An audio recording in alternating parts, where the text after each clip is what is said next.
now we are ready to move to another panel, Natural Resource Governance in Eastern Partnership States, the state of play, prospects and future plans.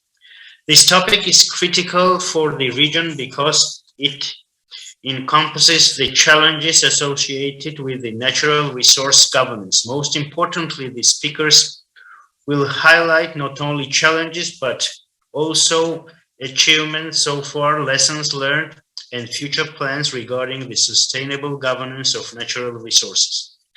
Such discussion is and exchange of information are important to devise new solutions to address current needs in the field of natural resource governance in terms of transparency and accountability. Moderator of the panel will be Ms.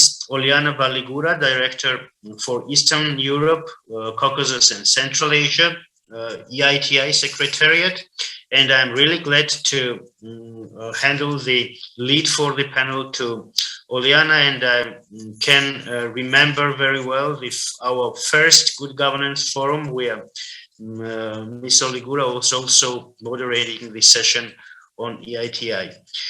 So floor is yours, Oliana, and I really look forward to hearing and sharing your thoughts about the EITI in the region. Thank you so much, Georgi. Do you hear me well? Yes, we can hear you very well.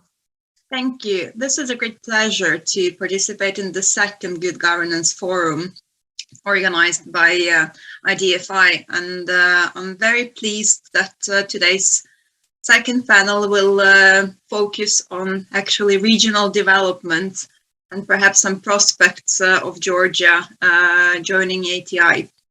But as you have already heard from Mark Robinson, EITI's Executive Director, about our organization, I'm not going to talk much more about EITI. I would like to start by presenting our panelists, and I would like to ask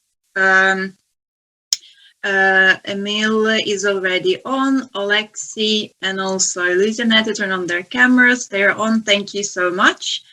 I would like to speak a bit about our panelists today. We'll start in the order in the agenda. Emil Omaro is a Member Engagement Manager for Asia Pacific, Eurasia and MENA regions at Publish What You Pay. Prior to joining Publish What You Pay, Emil has an extensive experience in working for Revenue Watch. It's a former NRGI name, also for the World Bank, and he has over 15 years of experience in engaging in transparency and accountability work. And right now he is managing work in 3 regions, including strategy development, implementation, advocacy, communication, and fundraising for Publish What You Pay. Alexei Orlovsky is a Democratic Practice Program Director at the International Renaissance Foundation. Alexei holds PhD in Constitutional Law and Master of Public Administration. Alexei holds many public positions and is a member of different councils, in particular of Coordination Council on Promotion and Development of Civil Society at the President of Ukraine office. Also, Alexei has been working for the International Renaissance Foundation since 2007 and was, I would say, one of the founding fathers of EITI in Ukraine and has been working in this area for so many times. His program currently in Ukraine supports initiatives of the civil society in the spheres of anti-corruption, transparency of extractive sector, development of local democracy, holding the decentralization reform, reform of institutional development of analytical centers and environmental organizations. Alexei Orlovsky is also EITI International Board member and chairs the board's Governance and Oversight Committee. He's been to all of the EATI global conferences and also all the Open Government Partnership Summit. And finally, Luzina Thomasyan. Good evening, Luzina. So good to see you. Luzina is a national coordinator of EITI Armenia Secretariat. She's the head of the Secretariat, and which is hosted by the Office of Prime Minister of Armenia. Luzina has more than 10 years of experience in the fields of public administration, business process, optimization, project management, international cooperation, and introduction of innovative solutions to the public sector reforms. And right now, Luzina is leading great work of EATI Armenia, in particular with companies operating in metal mining sector, disclosure of beneficial owners, establishment of the beneficial ownership declaration system, enhancement of public participation in debate and policy making. We'll start with a round of first questions to the panelists, and then we'll have each panelist has 5 minutes to speak about the topic, and then we have another round of questions, and the session will finish with Q&A from the audience. And before we start with the presenters, I just would like to say that on behalf of myself, that I have pleasure of working with the Eurasia, Central Asia, Caucasus, Eastern Europe region, and from the Eastern Partnership countries, that includes basically Ukraine and Armenia, of course, Georgia as potential outreach country for EATI, and in the past we also worked with Azerbaijan. As this session will be touching upon the developments in the region, also any challenges and some prospects for the future, I would like just to overall say that it's probably been a few tough years for all stakeholders engaged in the field, particularly due to the pandemic, and also that's also caused perhaps lackage in resources, both financial and human resources, and stopped a lot of the work that we've been doing, and that not only EATI but other organizations, our partners in countries, have to readjust and be more flexible with regards to data disclosure, but also changing formats, how we interact with stakeholders, moving everything to online.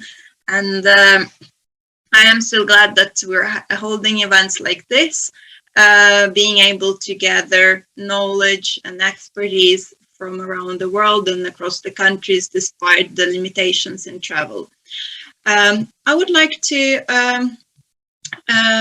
start then with Emil asking about his work with Publish What You Pay, as it is the 20th anniversary not only for Publish What You Pay but the EATI. EATI was born of Publish What You Pay campaign, and we want to hear more about main achievements of Publish What You Pay, in particular in the region of Eastern Partnership countries.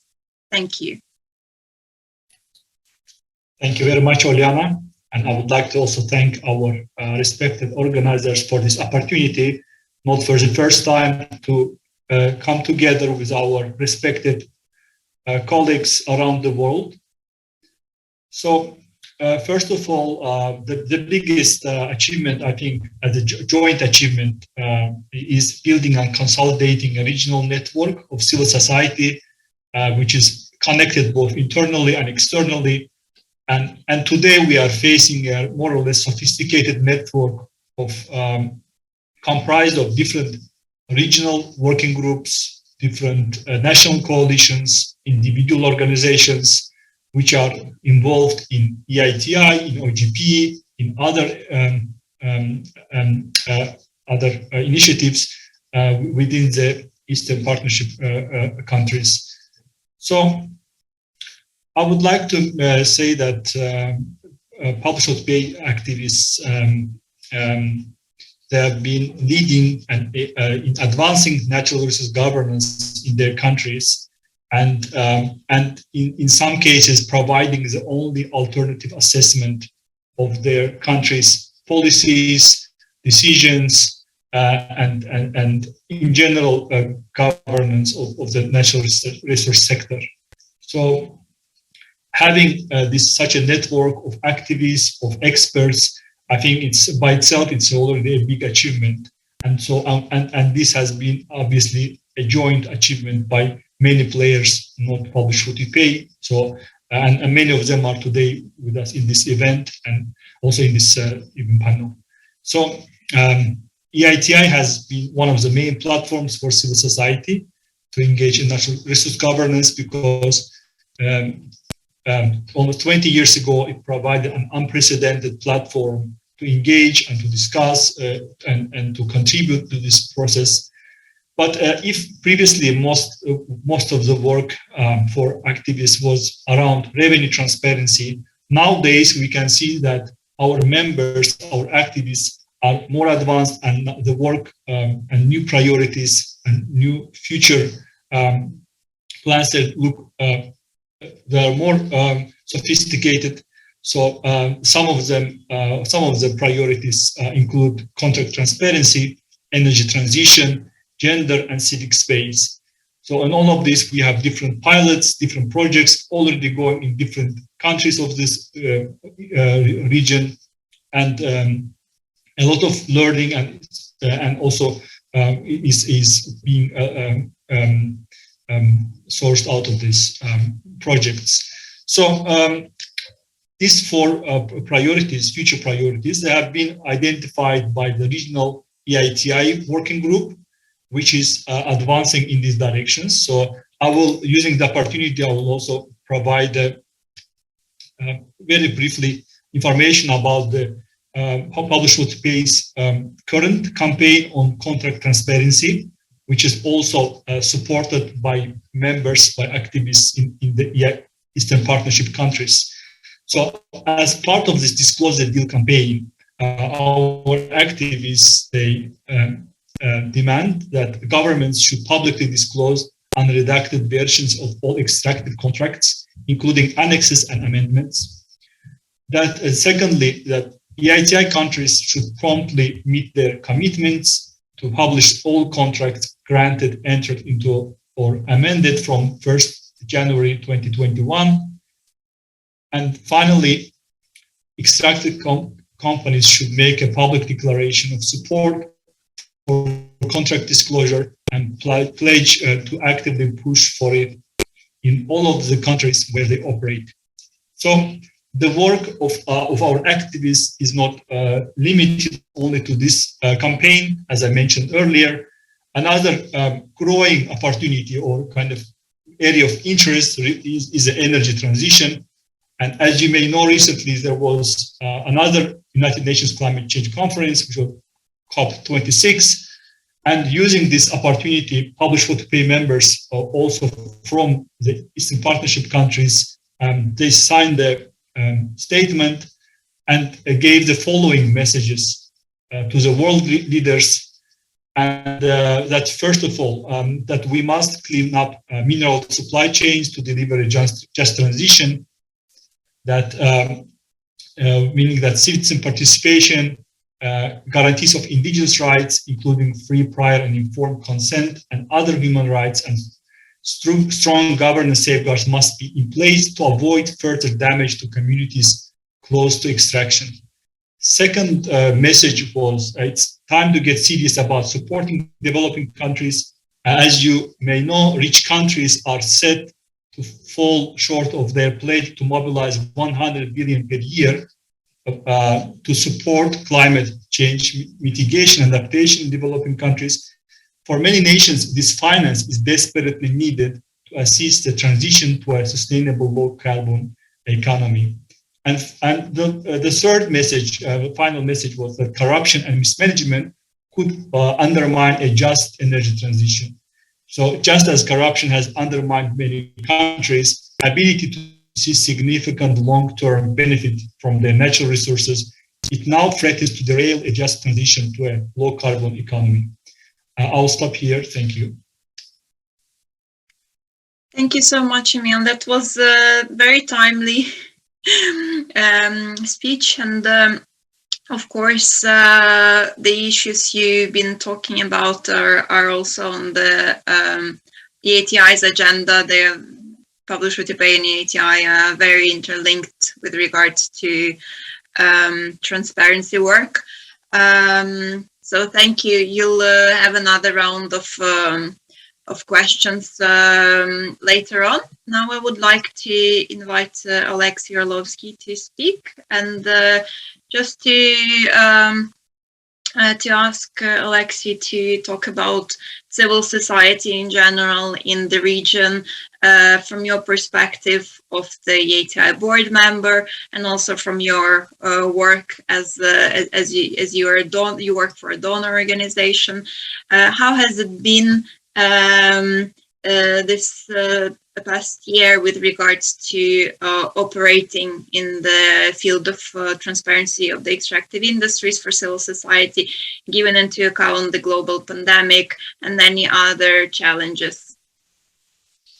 Yes, thank you, Olena, for your question. But first of all, I'd like to join the previous speakers and thank organizers of the conference for arrangement of this event, because in the focus of it, we can see very important questions, especially for our region.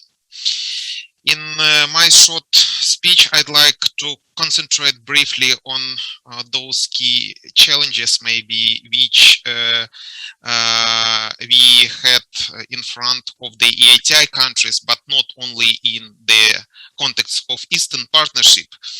I will speak from such level because, as Olena mentioned already,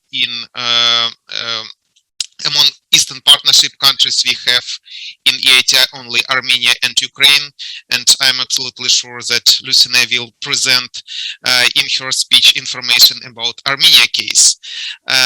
Previously, as we have heard already, Azerbaijan, we had two in this list, but in 2017, this country decided to leave this initiative. I hope very much that in the near future, we will have Georgia on this list. Perspectives of Moldova joining EATI do not look like real because insignificant influence of the extractive sector on the economy of this country. And if we are speaking about Belarus, this is very difficult in general to speak about perspectives of this country. Coming back to your question, I believe that on this issue, it would be better to arrange a separate conference, because practically in all the EATI countries, we could see increasing of the problems which existed before, as well as appearance of new problems with NGOs working with the transparency in the extractive sector. For example, in my country, in Ukraine, I believe that the situation was not so critical on this matter as in many other countries of the world, even, for example, in Central Asia countries. There are countries in which we observed a significant restriction of the rights of people and NGOs for participation in public life, restrictions in access to public information, prohibition of holding different meetings, for example, etc. Practically everywhere we could see a fall of work, intensity in the communities, on the territories on which were arranged extraction. And it is one of the key components of the EATI. Therefore, the situation in this part has become worse because of pandemic. Due to transition to work in the online format, many countries could not ensure normal work of MSGs, multi-stakeholders groups.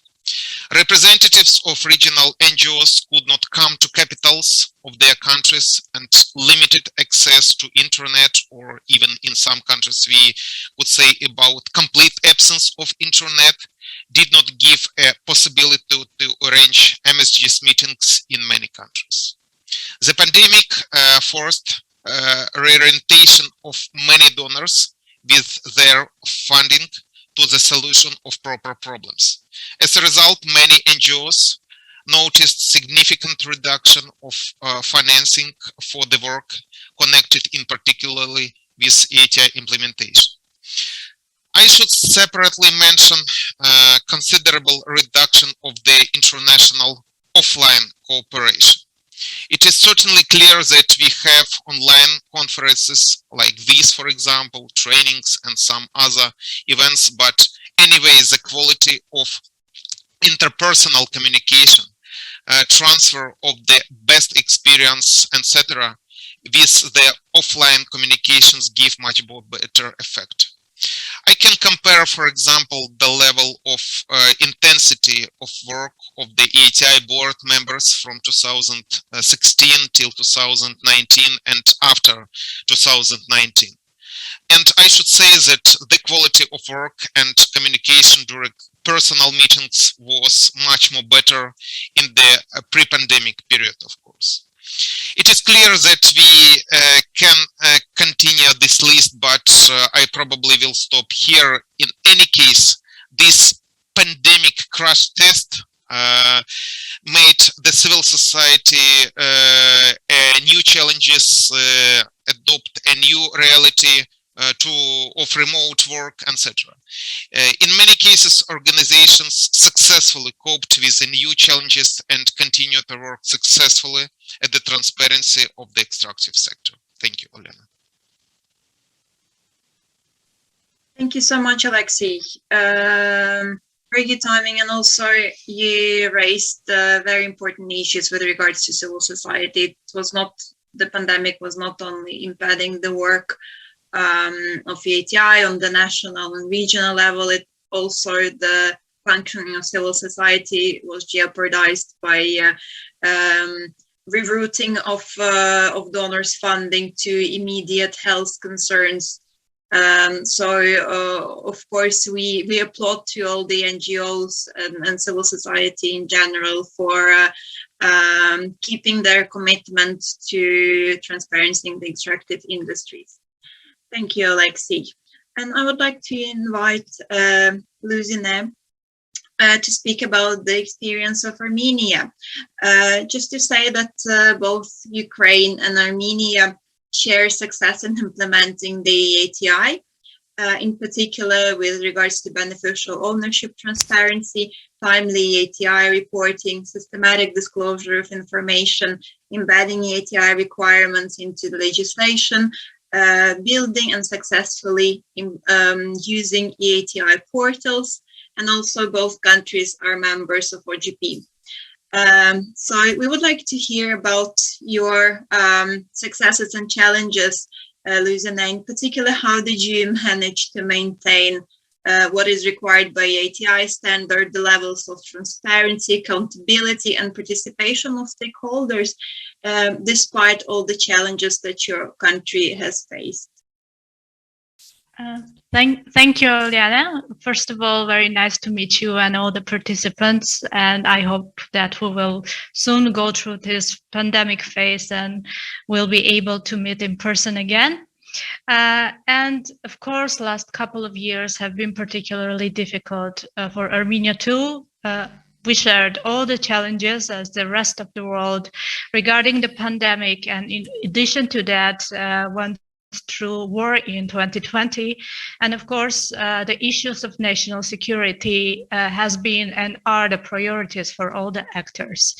However, having said this, EATI Armenia has been strong enough to continue its agenda of promoting and ensuring transparency and accountability in the extractive sector, despite all these difficulties.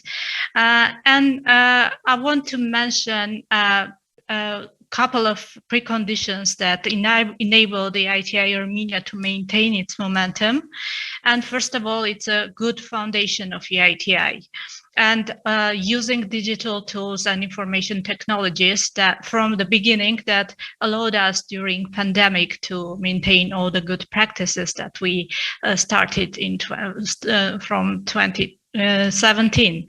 And the EITI board and International Secretariat has been quick to adjust to the new challenges and offered countries new approaches of flexible reporting and other tools that countries could use to cope with these challenges. However, Armenia continued to pace with full reporting and meeting all the deadlines. And there are a couple of these preconditions. Firstly, EITI Armenia is fully and fairly institutionalized now, and EITI reporting requirements for all inline state agencies and all metal mining companies are legally obligatory, and all entities fully complied with the requirements both in 2020 and 2021. And of course, it's a very good achievement for EITI Armenia. We didn't even have to, for example, remind them about their financial reporting this year. Another advantage is having the EITI electronic reporting system. And although in lockdown, companies had been able to comply with all the requirements and submitted the EITI financial reports in deadlines, which allowed us to prepare and publish 2 full EITI reports in 2020 and in 2021. We are also planning to build full systematic disclosure system in upcoming years.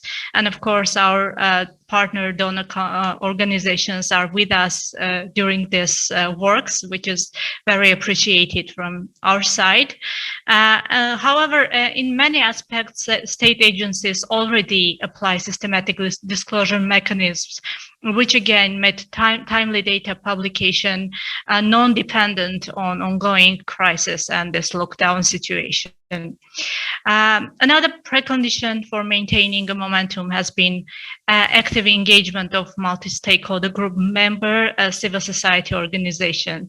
And in previous panel, some of the panelists mentioned that in this region, civil society does not as much prioritize the transparency and accountability. However, I can state that it's not the case in Armenia. And even during these tough times, civil society was very demanding on keeping the level of transparency and accountability that we have in EITI, and they didn't have any agreed with any compromises during this time. So they continue to actively communicate EITI data and sector-specific issues with affected communities, raising awareness and building capacity of broader civil society. I also, of course, we probably will talk much about beneficial ownership disclosures, which is a really big and really interesting activity in Armenia that we could achieve during this pandemic and lockdown times. And another one is contract transparency expansion. As you know, we published all the contracts in 2018. However, in 2020, the government take further steps, and not only metal mining contracts are available to the public, but also all the other mineral permits and contracts are available to the public now.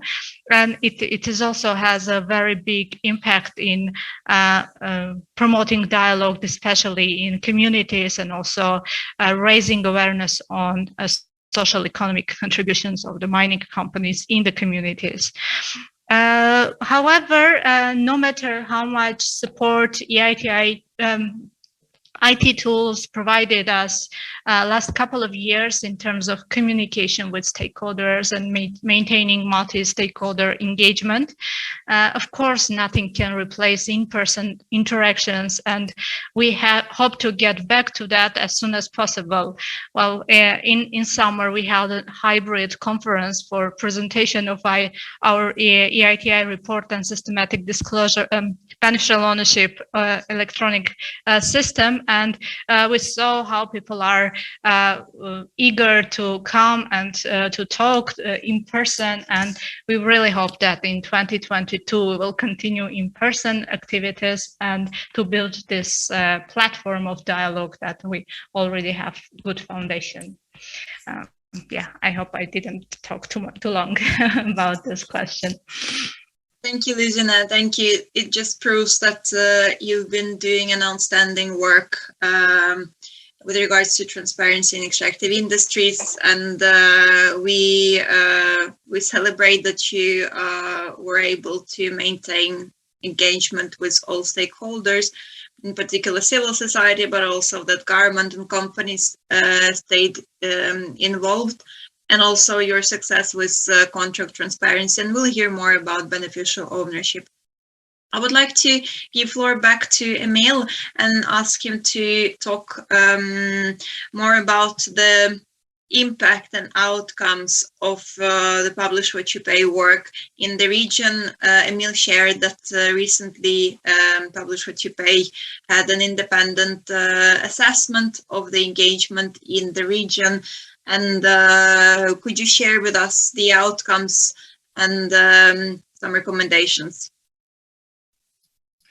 Thank you very much, colleagues. In the current circumstances, civil society work is hindered in many ways, and our colleagues have properly mentioned some of the current challenges, and in particular, advocacy has been hit the hardest, I think.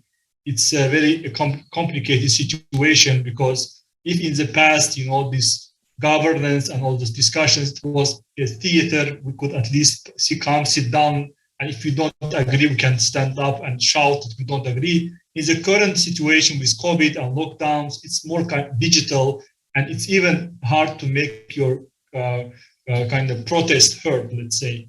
So that's why we decided to have this kind of assessment, discuss with members what does this current situation mean to us.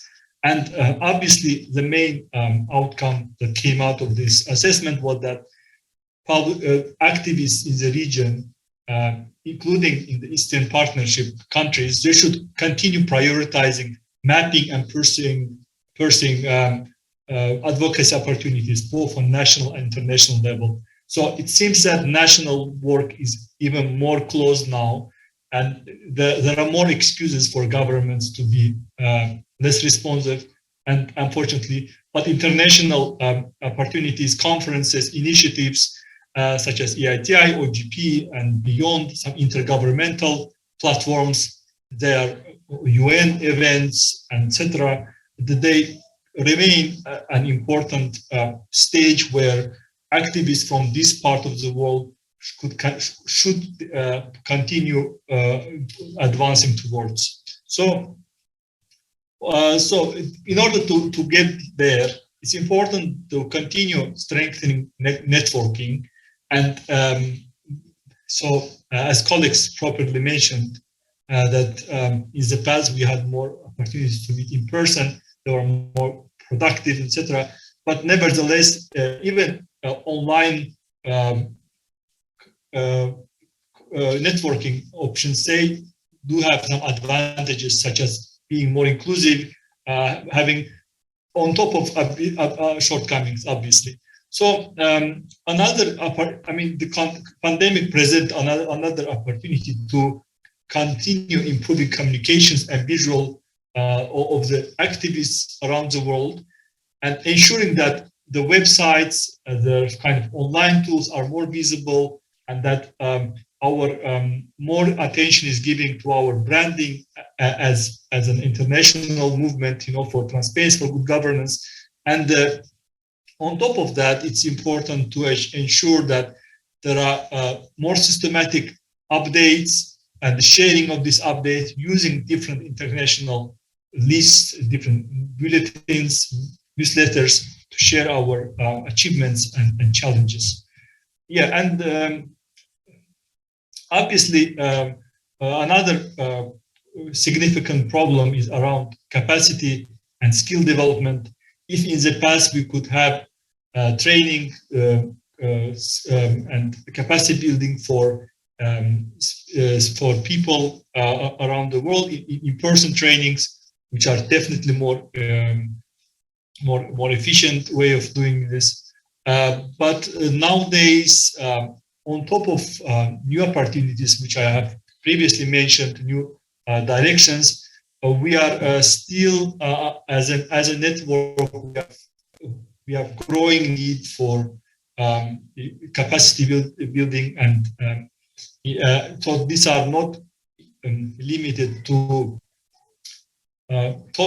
this training on topics and on these thematic directions, but also on soft skills, on working more with social media, with supporting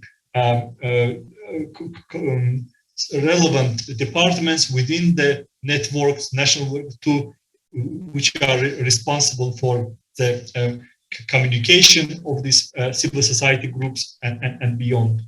So in general, I would like to just conclude with this, that there is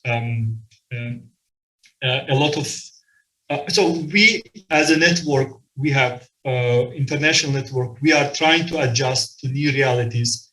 It is difficult, it's painful. It has got its small number of positive kind of, let's say, sides, but it's a process that we are working towards, and we are also working with different donors to ensure that some of the pilots, some of those that are out there, they're supported and they can play kind of an inspiring role for other countries and activists around the world.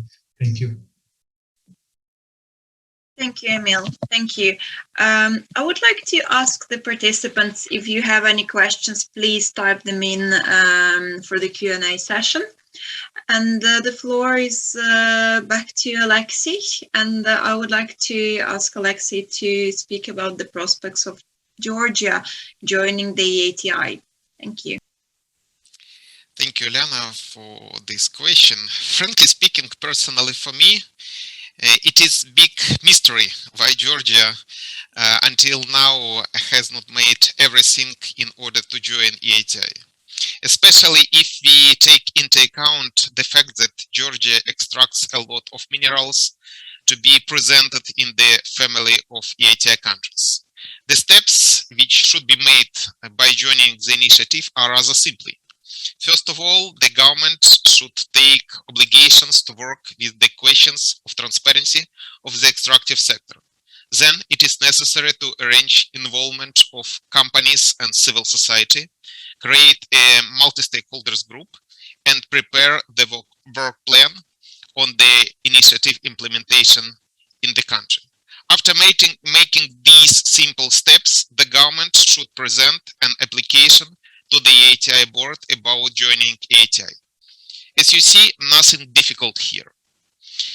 More than that, and maybe for somebody it will be new information, but already in 2007-2008, from the civil society side of Georgia, there were made some steps to push the government of Georgia to join this initiative. In the same years in Ukraine, we also began our movement in the same direction. So it was made in our countries in parallel. Besides, the NGOs from our countries together with the colleagues from Azerbaijan and Kazakhstan put forward questions about necessity of expansion of EATI requirements. For example, in the part of inclusion in EATI rules new norms concerning the necessity of disclosing information about the transit of hydrocarbons across the territories of our country. Finally, we have proper norms in the standard beginning from 2013, but Georgia has not joined EATI till now. So practically, we should say that Georgia made some influence to the present EATI standard, but we have not this country in the list of EATI countries. Unfortunately, we have not seen here necessary political will from the side of the government, as well as necessary consistency in work of the civil society. In Connect, of course, in this context, I should remember about terrible events which happened in Georgia in August of 2008, and probably this situation had negative influence on this direction as well. I'm very glad that for the last approximately 5 years, the interest to EATI in Georgia has started to return due to activity of the Institute for Development and Freedom of Information. The causes of it will displayed in the conceptual part of the program of this conference. There are such factors as the current legislation does not pay enough attention to environmental issues, does not set sufficient requirements for the licenses, significant challenges in terms of open data in Georgia, especially in the private sector. There is no database on beneficial owners, etc. Many of these aspects are key aspects for the EATI. Therefore, I can only support public initiatives aimed at attraction of attention of power bodies of Georgia to these aspects. I'm absolutely sure that Georgia should become a member of EATI and the International Secretariat, and I, as a member of the International Board, will be glad to give all necessary assistance in your movement in this direction.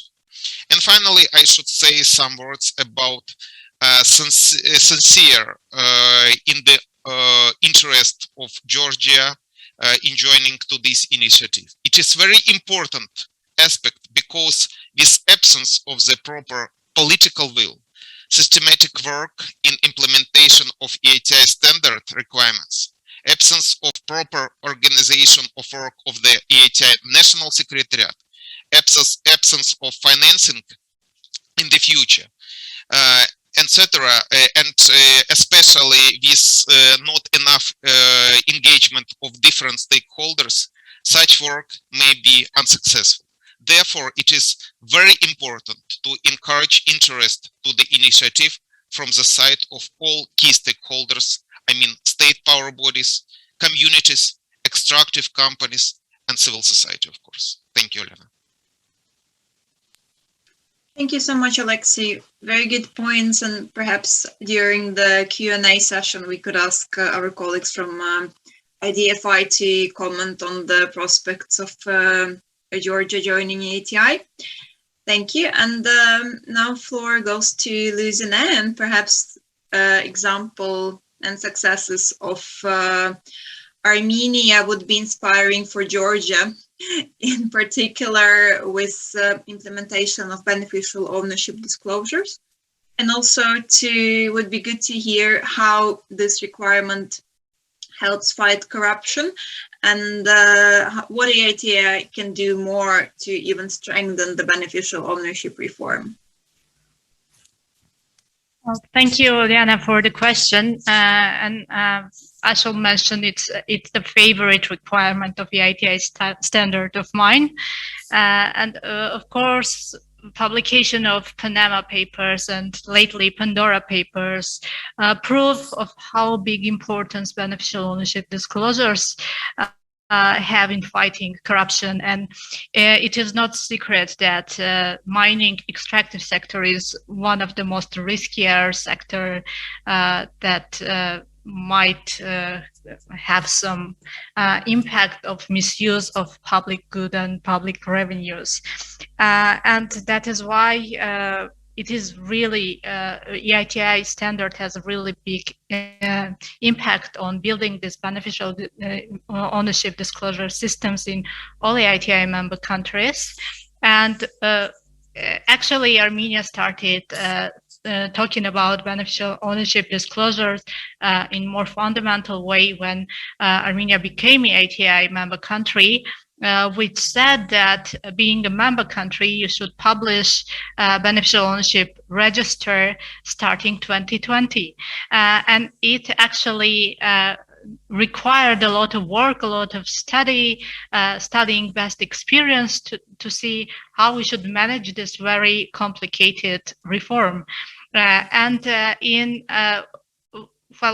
2017, we had a big study on beneficial ownership.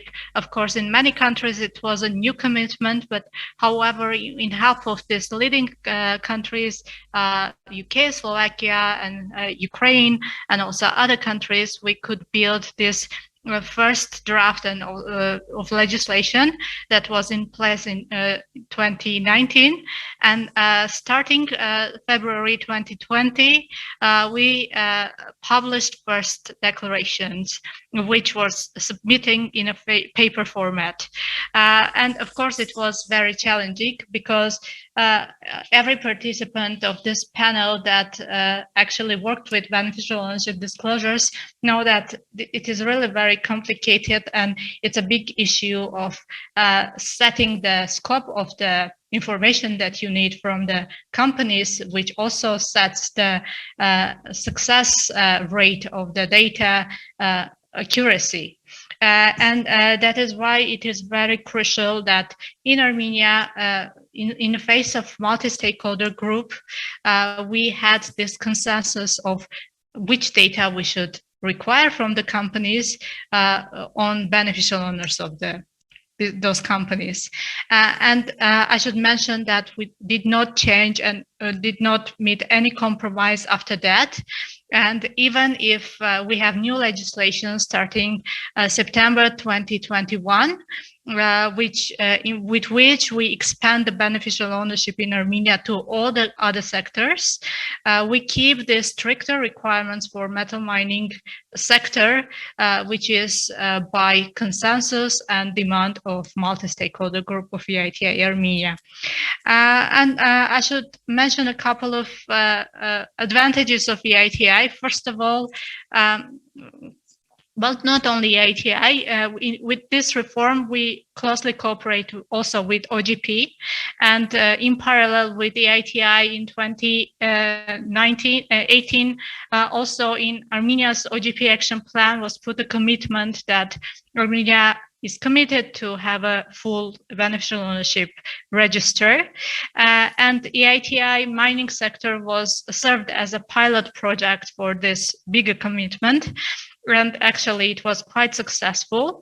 And one of the conditions of this success was international cooperation and also great help of open ownership. And Armenia also joined this opening extractive project with EITI and open ownership. And we will, this upcoming years, will continue close cooperation with open ownership to build our beneficial ownership register as such that it provides open verified data on beneficial owners.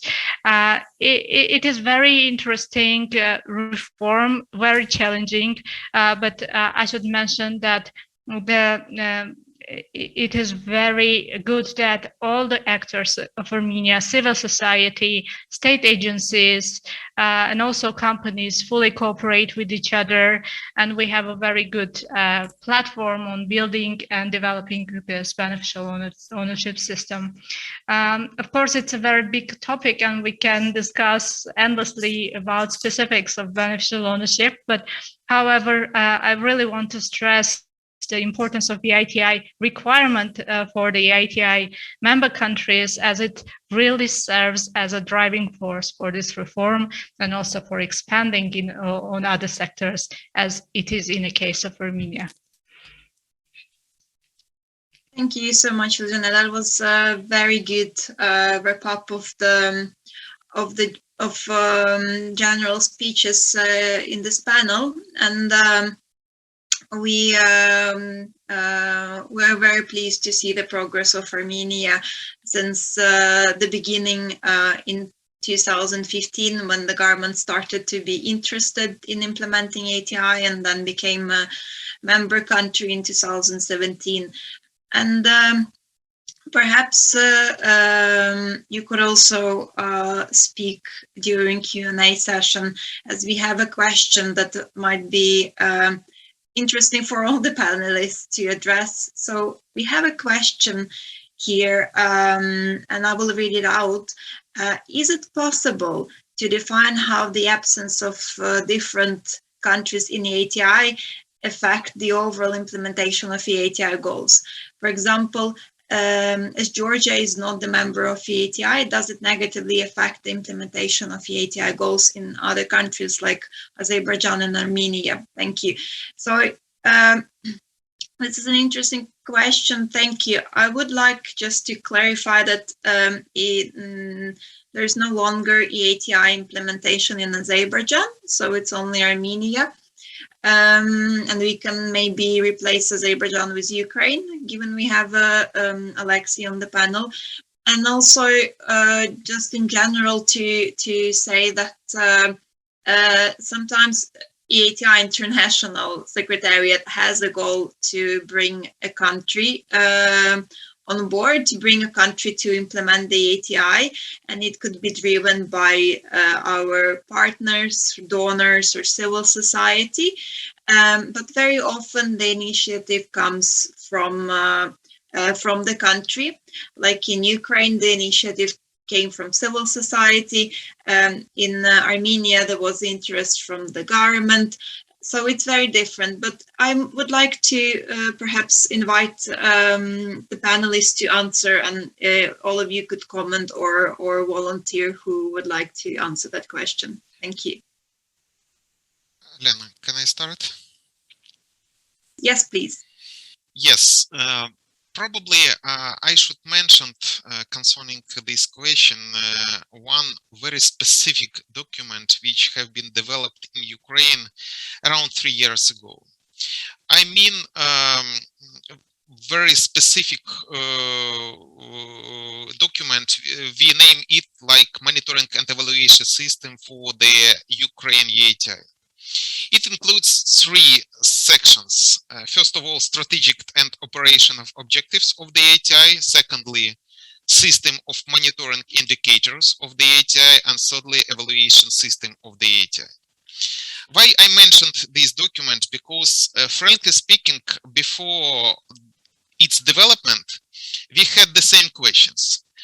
What difference between starting points when Ukraine joining the ATI, I mean practically 8 years ago, and for now?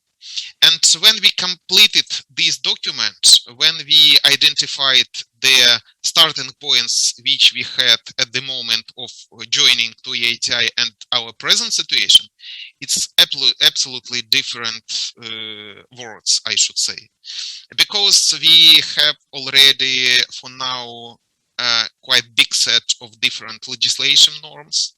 We have absolutely open information about activities of extractive companies.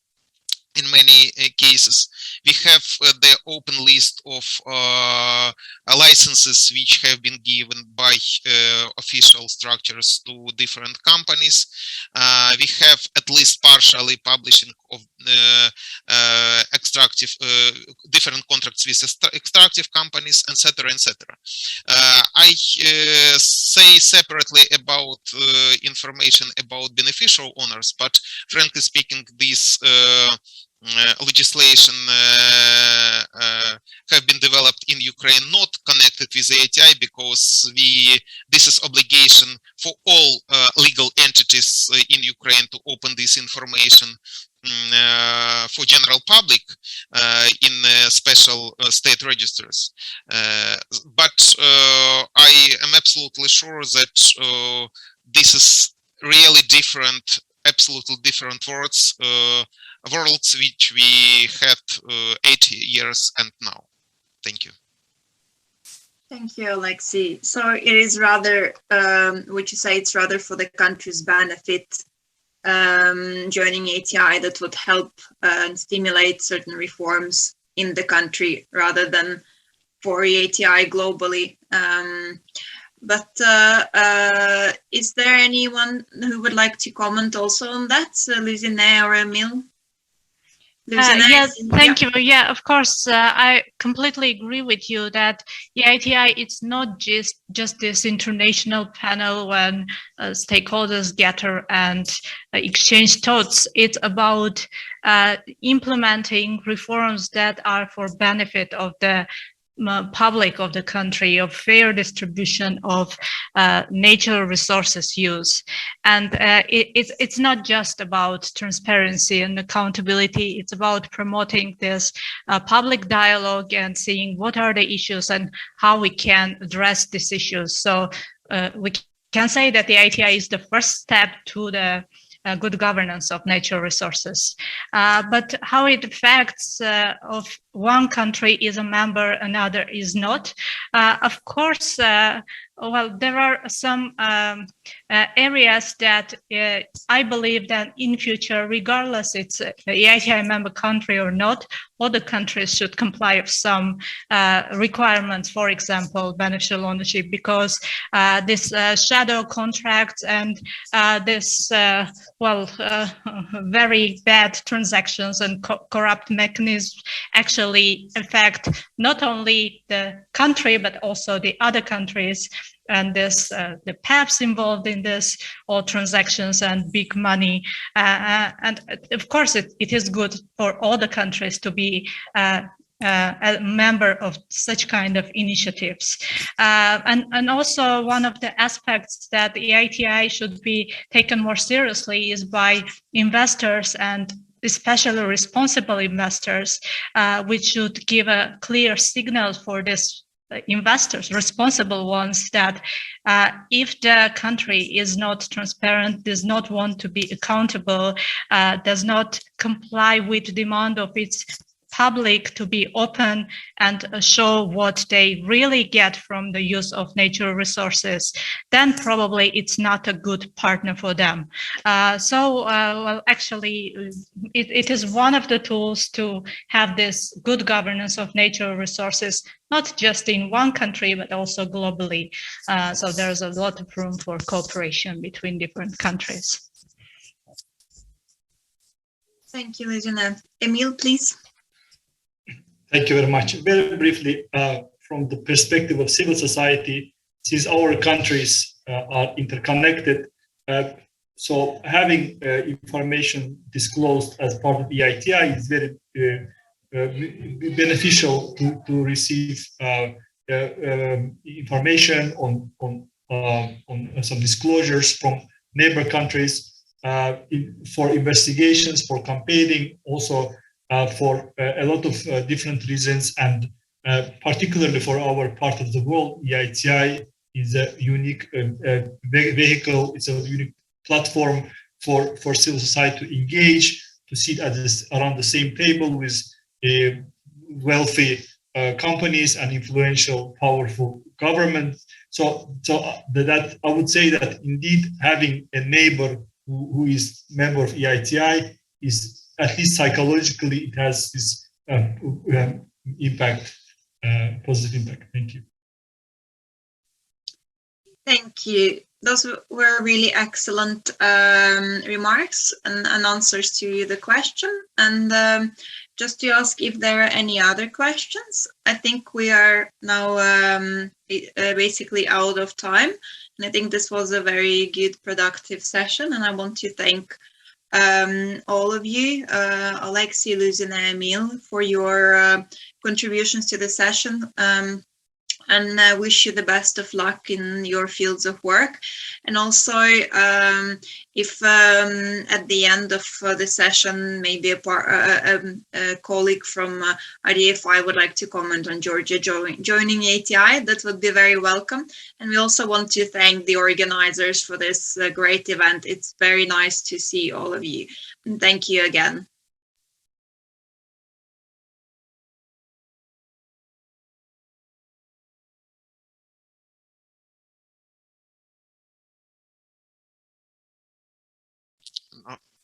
Georgi, we cannot hear you. We cannot hear you.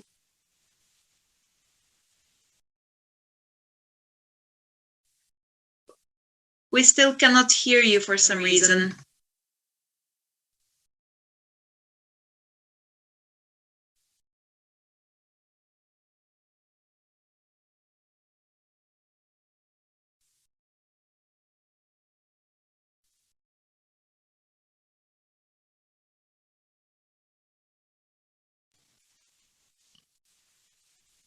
No results. No sound.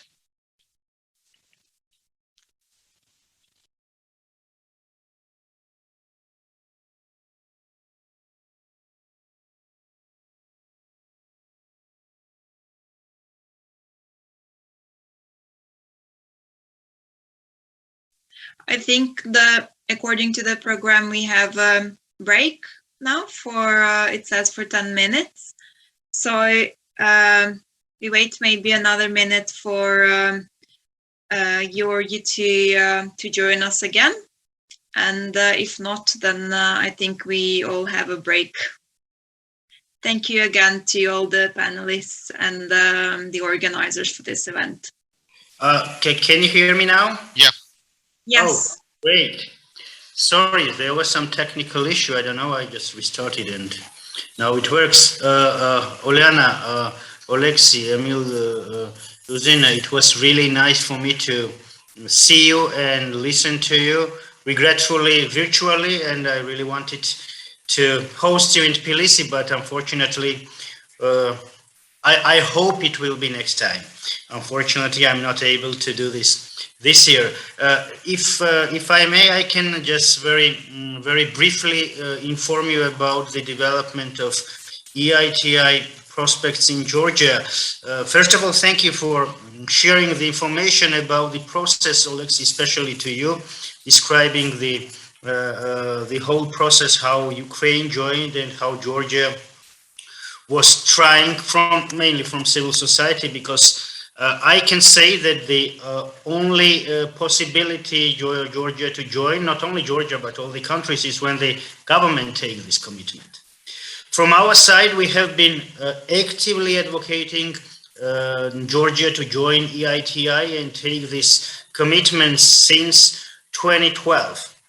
Even 2013, especially in the, we recommended it in the first OGP action plan, and the OGP was the major platform where we advocated, both on the government side and on the parliament side.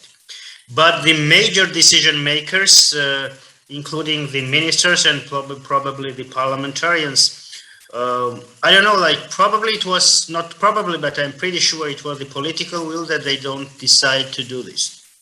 And it is either influenced by the business sector or I cannot say for sure, but the fact is that we have prepared everything for the government, all the materials, all the research pieces or whatever it is. We even suggested all kind of support, the expertise, resources, or whatever is needed. We wrote lots of analysis and the benefits Georgia could get it from joining the EITI. So from the civil society, we have even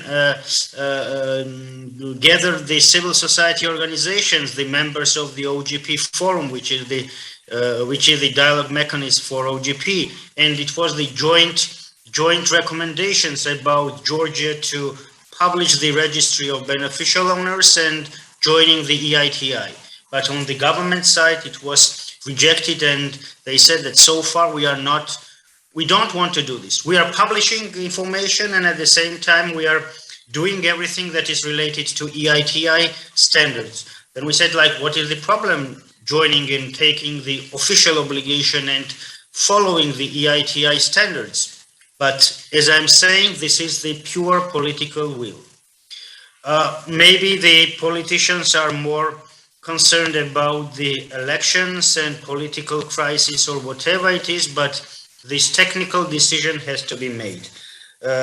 Regretfully, we cannot influence it, as we are the civil society and not the acting government who has to do this. But we hope that with the events like today we have, and the other advocacy mechanisms, including the support from the international EITI EITI community and the beneficial ownership transparency activists and advocates, we can make some decisions. And we have the good examples of Ukraine, successful examples from Ukraine and Armenia from the region. This is why we decided to have this panel about the Eastern Partnership countries. So thank you once again for sharing this information. It was very useful, and I really hope that for the next Good Governance Forum we have the chance to host you in Tbilisi. Thank you, Elena. Much appreciation, especially to you and all the panelists, colleagues. I was really happy to see you and listen to you.